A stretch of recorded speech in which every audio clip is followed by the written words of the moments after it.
možda niko nije umeo da te želi ovako kao ja noćas.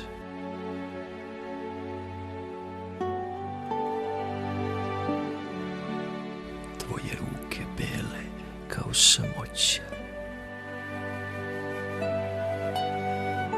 tvoja bedra s ukusom platna i voća,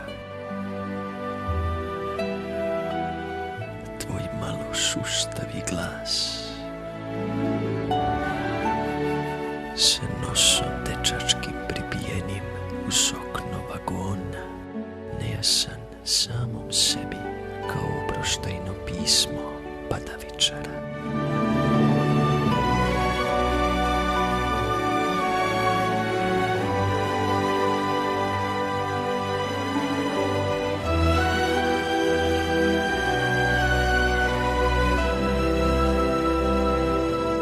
I čudno uznemiren toplinom kao razmažen pas. Putujem, evo, putujem,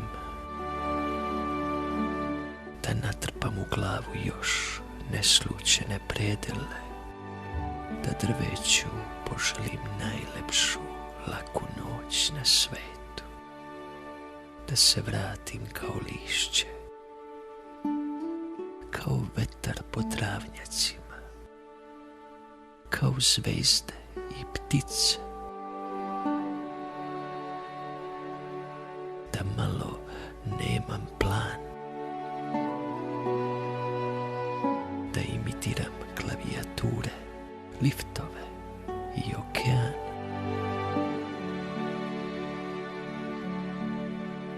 da zaboravim ruku na tvom struku i lice uz tvoje lice.